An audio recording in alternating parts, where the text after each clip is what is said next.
Hello friends, welcome to Ravi tutorials. आज जो हम क्वेश्चन लेंगे वो है नेमो डेट कोड नॉन हैबिट। इसका मतलब no one can transfer better title than that he himself possesses, only true owner can claim the goods. इसका मतलब है कि जो चीज का टाइटल जिसके तुम खुद मालिक नहीं हो वो तुम दूसरे को दे नहीं सकते हो। जैसे अब ताजमहल है, that is the property of the government. अगर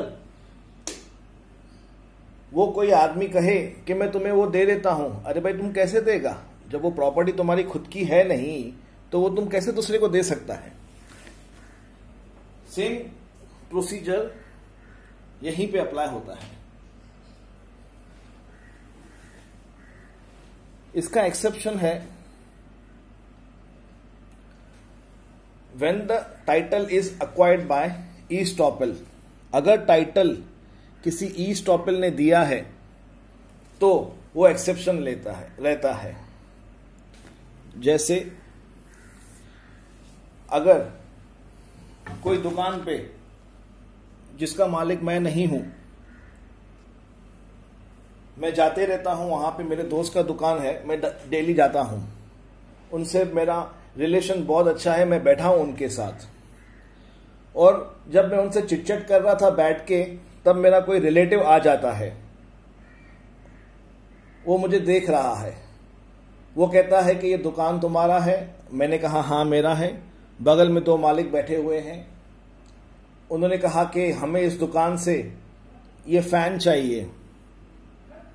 हम कहेंगे ठीक है ले लो, नया फैन है, इंपोर्टेड है, एक ही पीस है, आप ले लो, इसका आप 1000 रुपये दे देना।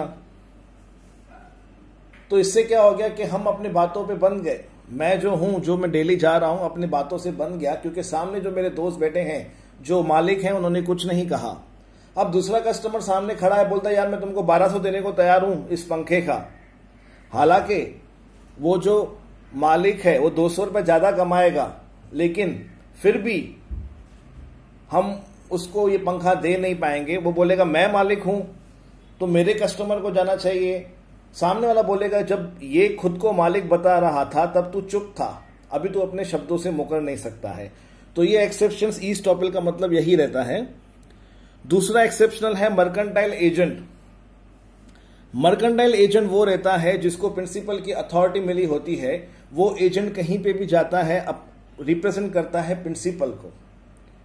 तो अगर वो मर्केंटाइल एजेंट है तो वो बेच सकता है, बशर्ते mercantile agent should have consent of principal. उसको जो मेन प्रिंसिपल है, जो मेन ओनर है, उसको रजामंदी होनी चाहिए। Should be working in ordinary courses of business. वो जो है नॉर्मल जो डे टू डे ट्रेड है अपने बिजनेस का, उसके हिसाब से काम करना चाहिए।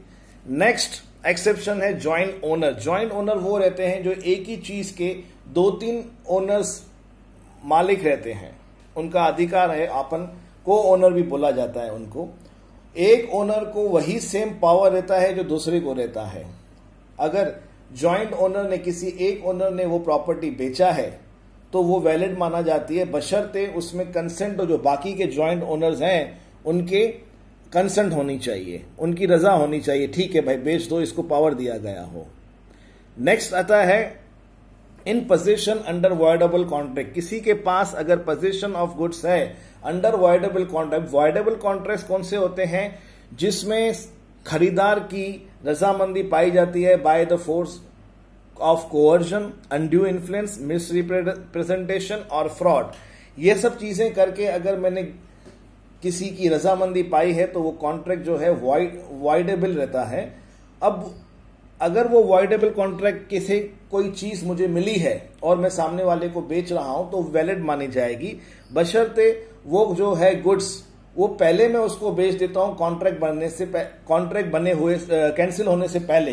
कॉन्ट्रैक्ट कैंसिल हम दोनों के बीच में कैंसिल हुआ, मैंने सामने वाले को बंदूक दिखा के मैंने कोई चीज हासिल की है, ठीक है, तो मैंने जबरदस्ती साइन पेपर पे ले लिया। अब मेरे जाने के बाद वो कोर्ट के पास पुलिस को फोन कर सकता है कि ये इसने जबरदस्ती की है, तो कॉन्ट्रैक्ट बाद में कैंसिल हो जाएगा। लेकिन अगर ये सेल मैंने before the cancellation of contract की तो उसको वैलिड माना जाएगा।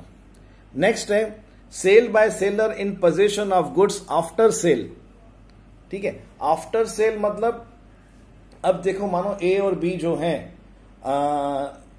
ए जो है वो ओनर है, बी को उसने क्या किया, अपना टाइटल ऑफ ओनरशिप दे दिया, अभी तक पोजीशन दिया नहीं है उसको कि ये जो है ना पेपर है मेरे गोडाउन पे पड़ा है, आज का भाव 150 है, सेलर बोलता है 150 है, आज का भाव है, कल का भाव क्या रहेगा, बायर बोलता है कि कल का भाव 160 रुपया हो जाएगा। तो सेलर जो है बोलेगा ठीक है 150 रुपए में आप मेरा डन कर दो, मटेरियल भली कल आप मेरे को दे दो, मेरे को अभी ओनरशिप मतलब मेरे नाम का बिल फाड़ दो, मेरे नाम का बिल बना दो। बायर ने उसको बिल दे दिया, उसको टाइटल दे दिया, ओनरशिप दे दिया, लेकिन पोजीशन ऑफ गुड्स पेपर अभी तक उसके गोडाउन पे ही है। अब होता क्या है, दूसरा कस्टमर आता है, इसको 200 रुपए पैकेट का भाव बोलता है, तो वो चाहे तो उसको दे सकता है। अगर वो, हालांकि उसने बी को बिल फाड़ के दे दिया है, ओनरशिप दी है दूसरे को, बी को, लेकिन सी आके उसको 200 रुपए पैकेट देगा तो वो उसको दे सकता है। ये कॉन्ट्रैक्ट जो है वैलिड माना जाएगा। ठीक है, ये वैलिड कब माना जाएगा, जब ए के पास अभी पोजीशन हो, वो गुड्स जो है उसके गोडाउन में पड़ा है, मतलब उसके पास पोजीशन है। दूसरा जो सी है, जो बायर है, उसको ये मालूम नहीं होना चाहिए कि ए और बी में पहले ही इस ट्रेड का, इस कॉन्ट्रैक्ट का आपस में डील हो चुका है। अगर उसको मालूम पड़ जाता है कि उसने बी को बेचा है तो वो सी खुद ही नहीं लेगा, तो बायर को नॉलेज नहीं होना चाहिए, सी को नॉलेज नहीं होना चाहिए कि बी के साथ उसका सेल का कॉन्ट्रैक्ट हो चुका है। नेक्स्ट है sale of buyer before transfer of ownership. Same लगभग पहले जैसा है, जैसे मैंने आपको पहला वाला एग्जाम्पल दिया, buyer position with the consent of seller. Buyer के पास ए ने बी को माल दे दिया, पोजीशन दे दिया है, लेकिन अभी तक उसको बिल भेजना बाकी है। ठीक है, तो वो जो है अभी तक उसको buyer position with the consent of seller, seller की जो है कंसेंट है, सामने वाले को तू माल ले सकता है। New buyer no knowledge of the other right और लोन। जो नया बायर हो उसको ये नहीं होना चाहिए कि सामने वाले का जो है, इसको ये नॉलेज नहीं होना चाहिए कि सामने वाले ने ये जो प्रॉपर्टी मेरे को बेच रहा है वो तो इनकम्बरेंस में की गई हुई है या लीन की गई हुई है। हालांकि ये जो प्रॉपर्टी है एक्चुअली ये बेली है, बेलर ने इसको रखने के लिए दिया है कि ये रखो, मैं किसी दिन के बाद लेके जाऊंगा, लेकिन ये महाशय ने पहले बेली बनते हुए भी उसने प्रॉपर्टी बेच डाली। तो लॉ बोलता है कि बेली जो है वो ऐसा कर सकता है अगर पोजीशन उसके पास है तो। दूसरा, बायर को इस बात का नॉलेज नहीं है।